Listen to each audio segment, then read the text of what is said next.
What's up? It's your boy Kevin to turn on this motherfucking YouTube shit. This is serious. Wow, what the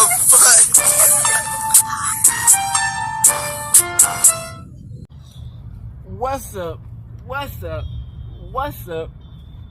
It's your boy. Catch down YouTube shit. Hey man, say man, we are lit, the shit, man. Lit, 3 teaching turn. Today, it's a motherfucking day. Straight heading outside Big Crib. Yes, sir. Hey man, say man, we turn out here in the north side, man.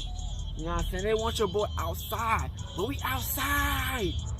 You know what I'm saying? They want us to get power, man. They want Yahweh to keep on blessing us, man. I'm telling y'all, Yahweh is real. He's up here. He's out here, man. He's with us forever, man. He's real, man. God is real. The Bible is real. Hey man, say man, make sure y'all like and subscribe to the videos, man. We fighting with you, Palestine, Congo. We fighting with you, Russia. Whoop Ukraine ass. Texas, fix these fucking borders up, man. Hey man, say man, turn up, man. Through all this pain, through all this death, man. You know what I'm saying? We're blessed. You know what I'm saying? Crip. And we praying that the people who survive all that stuff that's happening with Palestine and Congo, that they can continue to survive that. You know what I'm saying? Cause I know how hard it is to be oppressed, and people keep on moving you from your home, and they killing your people, bombing your people. Like, that's some tough situation for both Congo and Palestine, gang. I pray they get through this, man. Yahweh, protect us all, man. You know, this tough time we're living in. Make a way out of nothing, because a lot of us been going through it, man. And I'm blessed to be alive and out here and surviving, man. And outside, cripping, man. So Hebrew Israelites, the black Hebrew Israelites, man. Let's keep on fighting, man. We the black kings and queens, man. We gonna fight hard every day, man. Know who they are, gang, because they don't want us to know. And let's keep on fighting. Let's get into this bitch. Alright. Boom. Today, it's a motherfucking day. Straight heading outside Korea. Yes, sir. Gang. Alright, gang. Now this is some weird shit, man. I've been knowing they've been trying to play games in our motherfucking face. You feel me? These celebrities, man, they be like, why is y'all so hyped over celebrities? Why would y'all be so hyped over celebrities? They ain't got nothing to do with nothing. Bro, we ain't stupid. We know that the elites use the celebrities to promote they images, they silly shit they want to say, all their demonic shit and everything, man. Through white celebrities, Mexican celebrities, don't matter what type of celebrity, man. They always on some funny fugazi shit, man. So, we all know John Cena is one of them foo-foo boys. The Rock is one of them foo-foo boys. I don't know what it is with these people. They love to get over masculine type of men and put these niggas in dresses. Like they did it with LeBron James. LeBron James wore the dress. Now, I'm just wondering, why do they do that? Why do they put these over masculine type of men, big muscular, strong, 6'8", 6'9", bodybuilders type of niggas in dresses? What do they get out of this? You know what I'm saying? Like, why is John Cena in a dress? Why is John Cena naked on motherfucking Oscars? Like, what? Like, these are some weird people. You know what I'm saying? And it's like, that's the thing why they hate social media. Because social media, we get to call these people out. Back then, we had no voices. We just got to roll with the punches and the kicks. But now we can call these motherfuckers out and say, what the fuck is y'all doing? You know what I'm saying? Why is John Cena out here just coming out here with nothing but butt, booty, bird naked, and the Oscars. You know what I'm saying? And it's like they want to call us weird and all types of shit. When these white people, all they do is play in motherfuckers' faces, man, and nothing really happens. You know what I'm saying? They don't get canceled. They don't get no jobs taken away. They don't lose nothing. Oscars not finna get taken down. They ain't finna get no strike. Nothing finna happen to these clowns, these bozos. But then if that was on some other shit, if we got our own TV channel, they'll try to take that bitch down. Let's be honest, you know what I'm saying? So it's just like, how can we let John Cena just go on this bitch like that? And if that was anybody else, y'all would have had a whole hissy fit. You know what I'm saying? So it just shows you, man, that this whole industry is controlled, man, by the elites, man. They want us all in a certain way of what they want us. You know what I'm saying? They want us to I don't know what they just want us to sell out or what. You know, it's weird. You know what I'm saying? Because it's like, you know, why do y'all have to do clown shit like this? You know what I'm saying? Y'all already don't support the black people as it is. Y'all barely let black people do anything in the Oscars. You know what I'm saying? So then y'all get out there and y'all say, oh, fuck it, we just gonna put John Cena naked. Play more in our faces. Like, y'all some clowns, man. So, hey, man, we got the videos of what's going on, shit. I hope y'all enjoy these videos. Make sure to like, subscribe, and let's get into it, man.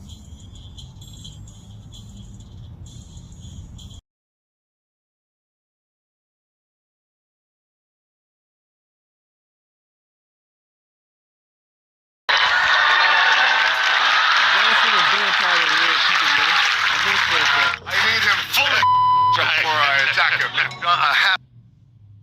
Before I attack him.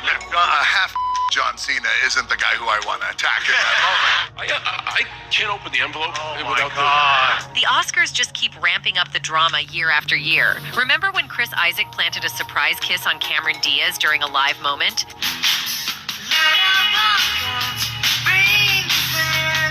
Then there was the jaw-dropping Adrian Brody-Holly Berry smooch that sent shockwaves through the audience. And now we've got John Cena streaking in the buff at this year's ceremony. But hold on to your seats because Dwayne Johnson has some juicy thoughts on Cena's wild antics. So, what exactly did he say?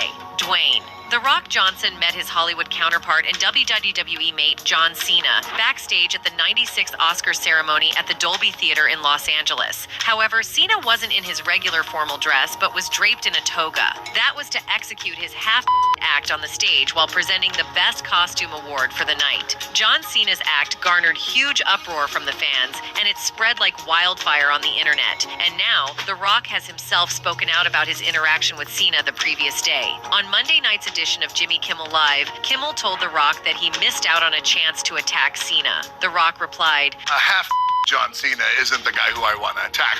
When Kimmel asked him if he would attack Cena if he was fully to this, The Rock replied, I need him fully before I attack him. That was his joke, by the way. John Cena's headline-grabbing appearance at the Oscar ceremony on Sunday stirred up a whirlwind of reactions as he boldly took to the stage in a state of undress. However, contrary to initial assumptions, meticulous planning and adherence to stringent guidelines characterized his seemingly impromptu nudity. Walt Disney Television executive VP Rob Mills shed light on the intricacies behind Cena's onstage exposure, revealing that every detail was carefully orchestrated to comply with regulatory standards while delivering maximum comedic impact. We made sure that for all intents and purposes, he looked like a Ken doll up front, Mills disclosed to Variety. This attention to detail extended to concealing any potential breaches of decency, with measures in place to cover Cena's crack from view and securely fasten the envelope containing the award for Best Costume Design. Despite these safeguards, Cena's presentation was indeed in the nude, a fact that captivated audiences and ignited debates on social media. Mills delved into the behind-the-scenes negotiations that transpired between ABC ceremony producers and the Federal Communications Commission, highlighting the delicate balance between pushing boundaries for comedic effect and avoiding regulatory penalties. The prospect of Cena inadvertently exposing more than intended loomed large, prompting meticulous planning to mitigate risks and ensure compliance with broadcasting regulations. The wrestler-actor, who fittingly enough starred in the hit Barbie as a Ken doll merman, joined ceremony host host Jimmy Kimmel on stage for an homage to the infamous onstage streaker of the 1974 Oscars. Appearing au naturel to present the Academy Award for Best Costume Design, the Birkenstock sandal-clad Cena had only the category's envelope covering his crotch. According to Mills, the exact amount of Cena's skin to be shown was a subject of contention between ABC ceremony producers and the FCC. There was a lot of reticence of not just a fine from the FCC, but potential complaints, the producer said. The standards and practices executives were sweating, according to Molly McNerney. But potential complaints, the producer said. The standards and practices executives were sweating, according to Molly McNerney. I think at the end we all got to a spot where we were comfortable. S&P, standards and practices, was comfortable, and it didn't compromise the comedy a bit, said McNerney, an executive producer of the Oscar ceremony and Jimmy Kimmel Live. I was very thankful that we didn't have to send Cena out there in tighty whities, which I'm sure legal would have preferred. When the Ricky Stanicky star appeared on stage with only the envelope, social media was abuzz with debates about how much, if any, clothing was behind it. That's what I wanted, McNerney told Variety. Maybe it's not what the FCC standards and practices team wanted. That's definitely what I want. The 2024 Oscar for Best Costume Design went to Holly Waddington of Poor Things. Cena handed her the trophy in a makeshift toga that was hastily tied on during the category's presentation montage. You have to do those embarrassing moments on screen where you're asked to give of yourself and be vulnerable, Cena recently told People. Whether it's dressed as a merman, whether it's in your tighty whities, or in a Britney Spears outfit, you've got to wholeheartedly commit. He added that often, confidence and foolish courage is all you need. Meanwhile, Cena's outfit, or lack thereof, caused a huge buzz on the socials, and many fans were not pleased. In fact, some felt that John Cena was undergoing what is often referred to as a humiliation ritual. No surprise that John Cena is walking on stage at the Oscars during primetime TV that children are most likely watching. This is not just a humiliation ritual. The Hollywood perverts are certainly getting off on this. I'm sure Jimmy Kimmel is as well. Let's not forget that Kimmel had Tom Hanks do a skit on his show Young People where he called a young person a sex baby and had her sing Talk Dirty to Me. Also, Kimmel ran another skit on his show featuring an FBI identified and a pizza. Pizza is P code that's been confirmed by the FBI, DOJ records, and local law enforcement agencies. These people are sick, one fan commented. Another person who commented on this is Andrew Tate. The controversial social media influencer said he believed the WWE legend sold his soul. I want to make something clear. I was saying this morning on Twitter how John Cena yesterday at the Oscars was doing his humiliation ritual to satisfy his paymasters. He went on to add, some people were saying, oh, maybe he is promoting his movie. I don't care what movie I make. You cannot convince me to do that. You cannot convince me to do something fruity or weird. It doesn't matter what movie I am in. I won't do it because my principles are too strong. So to say he is only promoting a movie is still agreeing with me because you are saying he did it to promote his movie for money because he sold his soul to his gay paymasters. In any case, just a few months ago, John Cena was seen sporting a schoolgirl-style miniskirt, makeup, high heels, and tights. At the time, one fan commented, say it ain't so, John Cena. The soul has been sold. A second fan added, John Cena, why are you letting them do that to you? I know it's a price you have to pay to be in Hollywood, but come on. Another celebrity subjected to the ritualistic humiliation of the Oscars is Halle Berry. On the same night that Denzel Washington won Best Actor and Sidney Poitier accepted an honorary Oscar, Berry became the first Black woman to win the Best Actress Oscar, and she remains the last. This moment is so much bigger than me, Halle Berry said through sobs during her 2002 Oscar acceptance speech. This moment is for Dorothy Dandridge, Lena Horne, Diane Carroll. It's for the women that stand beside me, Jada Pinkett, Angela Bassett, Vivica Fox. And it's for every nameless and faceless woman of color that now has a chance because this door tonight has been opened. Berry understood the magnitude of her victory. Going into the ceremony, Berry and her ball producer Lee Daniels were certain she would lose. She had lost everything to Sissy Spacek for In the Bedroom, Daniels revealed. It was surreal. It was out of body. Berry also remembers it as a blur, but what she does know is that her speech came from my collective consciousness of what I had been feeling all along about the shoulders of the women that I stand on. Only a few moments into the speech, she says, did reality sink in. I remember having the thought of, oh, I'm actually up here. I think I won this thing. For her role in Ball, Barry, then 35, became the first woman of color to win the Best Actress Oscar. As of now, she is also the last. In addition to Washington's award, Barry's watershed win came the same night as an honorary Oscar for Sidney Poitier, who became the first black man to win a Best Actor Oscar in 1964. But much of the promise of that moment has failed to materialize. I'm heartbroken, Barry said about the continued lack of diversity among Best Actress winners. I would love to sit here today and say that meant something on that night, which allowed 5 others to be standing there next to me in 20 years, right? That would be a huge win.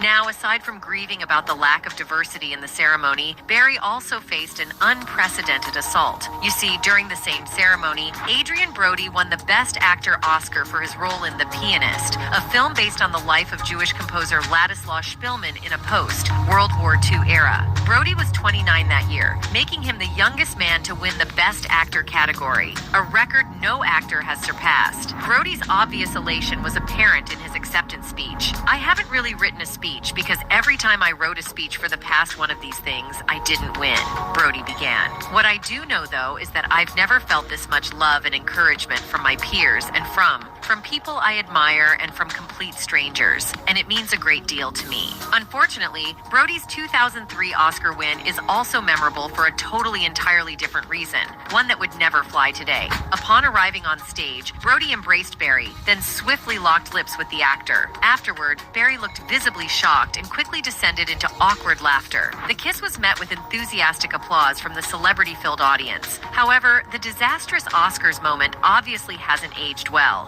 Halle Berry had some strong thoughts about Adrien Brody's decision to kiss her. During an August 2017 appearance on Watch What Happens Live, a fan asked Berry if the kiss with Brody was planned. That was not planned. I knew nothing about it. Okay.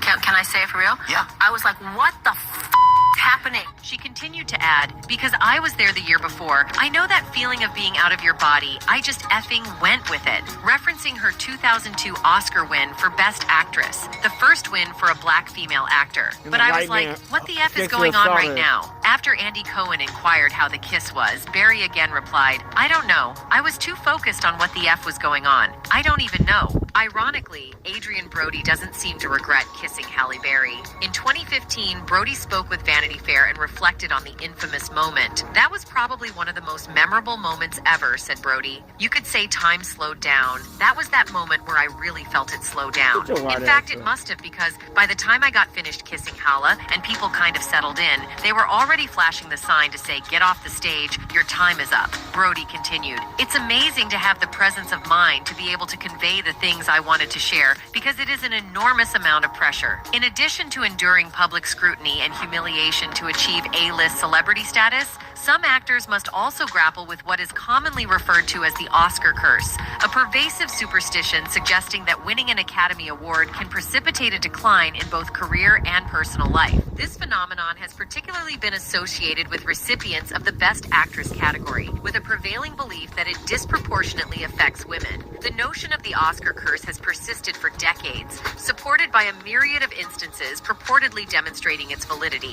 One prevailing argument revolves around the post-Oscar struggles of many Best Actress winners in securing substantive roles that match the prestige of their award-winning performances. Additionally, anecdotal evidence suggests that some actresses have experienced personal challenges following their Oscar victories. Numerous actresses have become synonymous with discussions surrounding the Oscar curse over the years, their careers serving as emblematic examples of its purported effects. One such instance is Halle Berry, who, after clinching the Best Actress Oscar for her role in Ball in 2002, encountered difficulties in finding roles of comparable quality, a predicament exacerbated by a string of box office disappointments. Berry remembers thinking after her Oscar win, well, this is going to have to change my life now. Now I'm going to have to get more scripts and be taken more seriously. Reality was more complicated. I was disappointed when I realized it's not going to do any of that, she said. I won that award, and they didn't back up the script truck to my door because I won it. I became more famous, more people knew my name, and I think my industry industry respected me, but my quest to find roles for people who look like me did not become easier. Similarly, Gwyneth Paltrow's trajectory after her Best Actress win for Shakespeare in Love in 1999 exemplifies the narrative of the Oscar curse. Following her triumph, Paltrow experienced a notable downturn in her career momentum, ultimately opting to take a hiatus from acting for several years.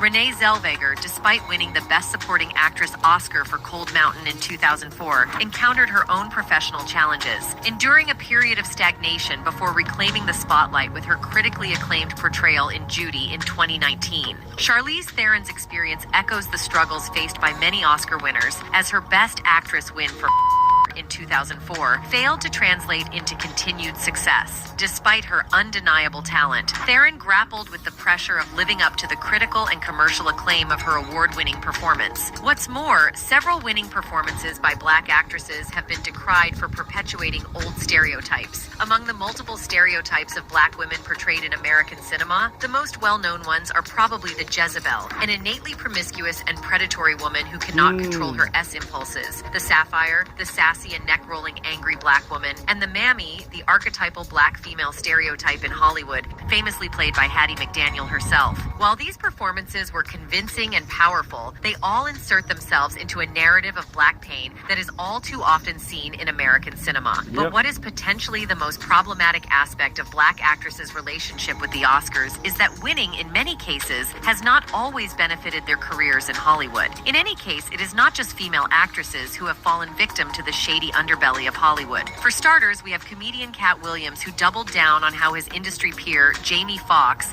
might have given up his dignity for an award, but that's only half of what he said about the actor. About a decade ago, when Cat Williams was doing a show in Los Angeles, he said something to the audience. He told them that Jamie Foxx might be gay. The comedian straight up said, "Who's gay? Jamie Foxx." He even gave a name, saying, "I can even tell you the name of the guy he messed around with. His name is Marcus Anthony. He's the only guy signed to Jamie Foxx's label." Then the comedian kept going and said a lot of negative things about Foxx. He used strong language and said, "Forget Jamie Foxx and the money he got from Django Unchained." He also said, "They gave me the script and I said, any guy who does this should die." And the next thing I knew, Jamie Foxx was getting ready for the movie. Now the comedian is making more accusations about Foxx. He's saying that Foxx gave up something important to win an Oscar. Honestly, Foxx's journey to success has had many bad moments, and these made Kat think he really did give up something important. Foxx is a person with lots of talents. He started by doing funny skits, and then he became an actor who won an Oscar. However, it seems the situation might have been a little deeper than how Williams painted it out to be. According to reports, Foxx didn't initially take his Oscar nomination seriously because, just as you'd expect of a rookie in the industry, he believed there was no way he'd win it over the greats he was nominated with. But it turns out the decision makers of the industry had it all planned out since the beginning. What happened was that I didn't have a clique. I didn't have a crew in LA, and everybody had a clique. The Wayans had a crew. It was like, when I was up for the Oscar, I didn't really think it was a big deal, Foxx explained. I thought there's no way I'm going to win that thing. I saw Oscar time as a reason to have fun. I was like, oh, I'm nominated. Let's celebrate with champagne and party. I remember having those photo-taking people following me for the first time. I went a bit crazy. At the Golden Globes, I had some champagne and I acted pretty silly on the red carpet. Looking back, I realized I wasn't respectful to the whole thing. Foxx talked about going to the show with a friend and being nominated for many awards that year. On the red carpet, he and his friend were shouting about how many awards they were up for that night in a way that seemed immature, he said. His publicist called him and scolded him for his behavior, saying, "What are you doing? Can't you see how embarrassing this is? You have a chance, but you need to act a certain way." It turns out that it might have just been a way for these elites to prepare him for what was to come, as Foxx seemed to have reached a major crossroads in his career where he was seemingly going to get inducted into the upper ranks. and then I get a call, and on the other end of the phone says, "Hi, Jamie Foxx. Who's this? This is Oprah." The first person to intervene and seemingly get Foxx on track for what the elites expected was one celebrated media mogul. The television personality called Foxx and told him personally that he was blowing it. "She told me, 'You really have a great chance to do something that is wonderful, and the character you played touched so many people, but not if you act like this," Foxx said. You want to meet who you're supposed to meet here?" I said, "Yeah, he's right there."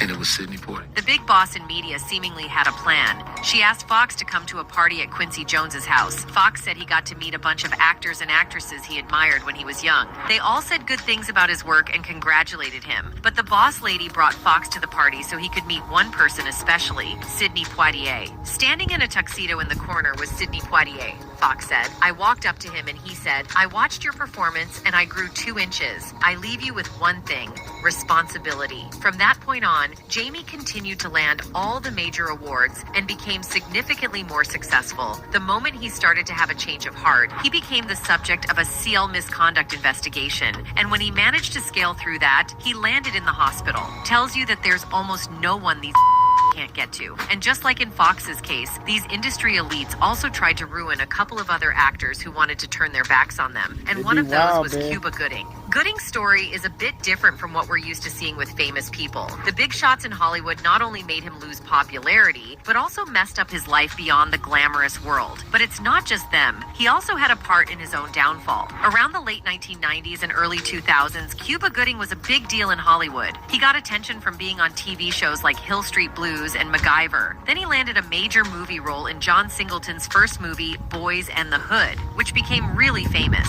After that, his career got even better. He acted in other good movies like Rob Reiner's version of Aaron Sorkin's A Few Good Men and the thriller Outbreak. But let's focus on the elephant in the room. One main reason Cuba Gooding Jr. isn't getting roles anymore is because many women say he did some bad things. But here's the deal. Although Gooding himself also did some not so great stuff, people are saying that part of the reason he's in this situation is that he was planning to expose some secrets about people in Hollywood. But in Gooding's case, it got him into a lot of trouble. It's horrifying because your words are not your words. They're someone else's, and then that becomes the headline, whether it's true or not. It all began in June 2019 when USA Today said that they were looking into Gooding for touching a woman inappropriately at a bar in New York City while he was drunk. After that, Gooding went to the police himself and got arrested. You might say, this was when things started to go badly for the actor. He was on a good path, but suddenly it all turned around. And things got even worse later that year when something even more terrible happened. Back when this was in the news, people were talking about it a lot. They were saying that the reason things were going so wrong for Gooding was because he might have been about to reveal some horrible stuff happening in Hollywood. But how would he even know about that? Here's the deal. Even though Gooding lost everything eventually, he was doing pretty well before all this happened. I mean, you must have felt like you'd lost everything,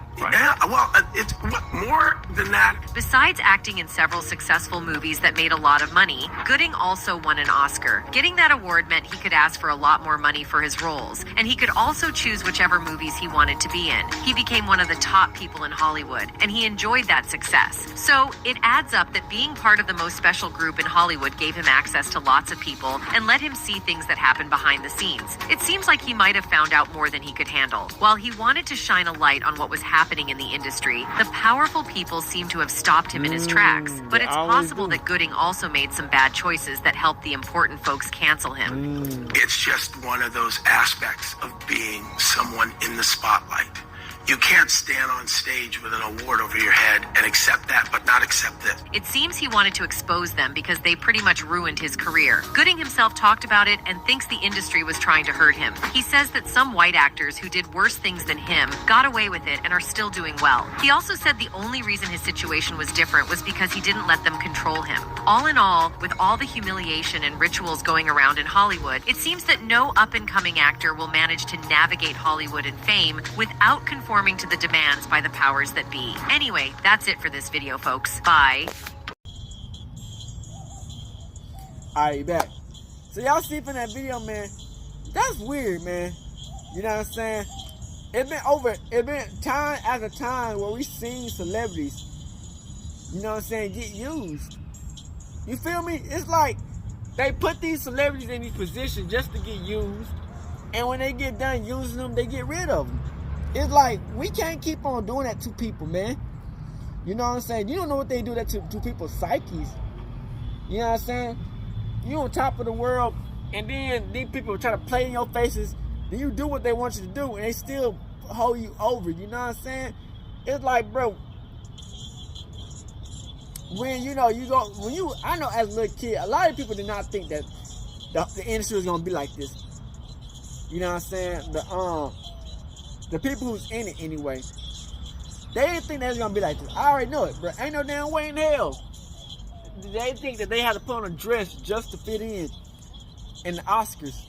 You know what I'm saying? That's weird shit, man. And it's like, you know, John Cena, he trying to be positive, but he had no choice. You know what I'm saying? Because he controlled. A lot of these motherfuckers are controlled, and, you know, they getting put into position where they gotta, like, they getting put into position where they gotta fulfill on what they've been assigned to. You know what I'm saying? How you think I'll tell y'all, how you think they be getting the bread deal, the money on deals, how you think they be getting the TV shows, the podcasters, the ESPNs? This shit don't just be happening by luck. You tell me if Dwayne Wade making this shit, Dwayne Wade, you know, he on some foo-foo shit. And, you know, Dwight Howard, he on foo-foo shit. Dwight Howard counseled from the NBA, from anything to do with ESPN or anything. Dwayne Wade gave up his son, he on everything now. So it just shows you, man, you know, people like that, you know, like John Cena, man, they'll do anything. You know what I'm saying? For the bag and for the clout. And it's sad because, like, you know, Dwayne Wade, he gave up on Maui for the bag and for his own soda and TV show. It's like, man, it's sad. You know what I'm saying? Because, like, as kids, niggas didn't even think like this. Like, niggas really just, behind the scenes, really just fucking niggas over so easily, man. They just fucking niggas over. Because we enjoy their talents and their skills and all that shit. But damn, you know what I'm saying? It's like behind that, these motherfuckers, shit, what the fuck going on? You know what I'm saying? And you know, a lot of people feel some type of way about John Cena being naked on live TV, which is to be expected. You know what I'm saying? Because it's like, you know, why y'all did that just for the best costume? Y'all clowns. You know what I'm saying? No, fuck the Oscars. Fuck the Oscars, nigga. Yeah, we said it. Fuck the Oscars. You niggas, we don't give a fuck about no Oscars, nigga. Nigga, you know what I'm saying? Like, feel me? Like, who cares? It's an award. All that shit gonna be burnt down to metal when we all die anyway, nigga. When we all dead, none of that shit gonna matter. Nobody give a fuck. You got a Globe Award, a BET Award, an Oscar, nigga.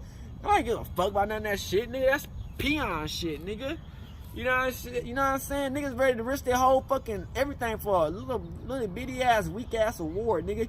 You used to be happy. You used to be wanting is do God love you? That's the biggest reward out of anything.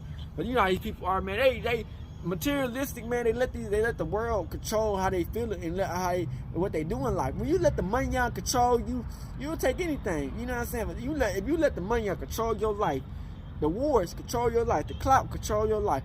You don't do anything. Anybody can control you. They got a little bit of bread, they can control you. You know what I'm saying? That's the sad thing about John Cena, man. I don't know if John Cena thought nobody gonna see that nigga, but everybody seen your white ass. You know what I'm saying? Being on some weird shit, bruh. You feel what I'm saying? It's like, man, you know, what's the point? You know what I'm saying? The girl said, I wanted this girl who pause anyway, the one who was who I guess who came up with the idea, said she wanted it. Bitch, we saw that you wanted. Why you didn't just do that behind the scenes and y'all just fucked then if you want it like that, you clown. You know what I'm saying? So that's why us black people, we gotta speak on these type of issues, man. And not just speak on our own races. We gotta speak on these white people, on these Mexicans, all you motherfuckers who playing in our fucking faces, nigga. We ain't going for it, nigga. Cause y'all, if we was doing some goofy ass clown shit, nigga, we always seen how y'all be trying to treat all our motherfucking actors. Nigga, y'all try to throw them niggas down, nigga. But nah, nigga, y'all, and then y'all boost y'all motherfucking people up and y'all can do where the fuck y'all want to and you know, oh yeah. Amazing. With y'all weak asses, y'all pussies, you know what I'm saying? And it's like, man, you know, we live in times where everything gonna be shown and put to light, man, how they been playing us, man, in our faces, man, and using us for the clicks and views, you know what I'm saying? And all this shit just to get their name out in attention. You feel what I'm saying? And you know, unfortunately, you know, actors like Jamie Foxx and The Rock and all the other motherfuckers, they go through the same thing. They have to wear dresses. They gotta be humiliated. Probably did the weird shit. You know what I'm saying? It's just, you know, that's the time that these motherfuckers are living in, and they gotta do all this crazy ass shit just to get these big movie scenes. You know what I'm saying? Hey man, that shit is highly weird, man. It's highly weird, man. That shit is weird, man. And they wanna control us, man. Everybody they can control, they gonna control. If you got a little bit of talent, they feel like they can control you, they gonna try to control you. Oprah, she be one of the motherfuckers who be trying to control these niggas, man, and controlling our black people, man. It's wild, cause it's like, you know, you come in that bitch innocent, wide-eyed, and then when you come out the game, shit, you don't even know what that shoe no more. Cause they don't try to change you. They don't change almost everything about you, you know what I'm saying? But that's life, you feel me? You can't go in this world thinking that people are gonna want the best for you when a lot of people don't want the best for you. They just wanna see what they can get out of you and see your potential and still use you for however they needs and shit. So it's like, you know, John Cena, man, that's it crazy, man. You know, you already messed me over when you wear the dress. When you wear that little French dress shit, I was like, what the fuck is going on? LeBron James wearing a dress. John Cena wearing a dress. Westbrook wearing a dress. Dwayne Wade wearing a dress. Will Smith, Diddy. It's like almost anybody in the motherfucking industry is on some down low weird shit, man. And I think that's just the way it's coming in, man, in the life, man. You know, for all the strong niggas who never been through some shit like that, man, we strong, man. We ain't gonna let no shit like that, you know what I'm saying? Come at us, man. Oh yeah, we forgot Kevin Hart. Kevin Hart be on that weird shit, man. You dig what I'm saying? I appreciate Cat Williams for speaking on the truth. 3, man. Hey, man, man. Hope y'all enjoy these videos, man. Make sure y'all like, subscribe. Promote the truth, man. Get the real out. We're gonna continue to keep on putting that work in. The grind do not motherfucking stop. Like, subscribing. Out of the head and outside. Korea. Hey, Dad, you know, dog, when we link up, dog, this shit be legendary. You know this instrumental, you the engineer on it, so Kodak everywhere.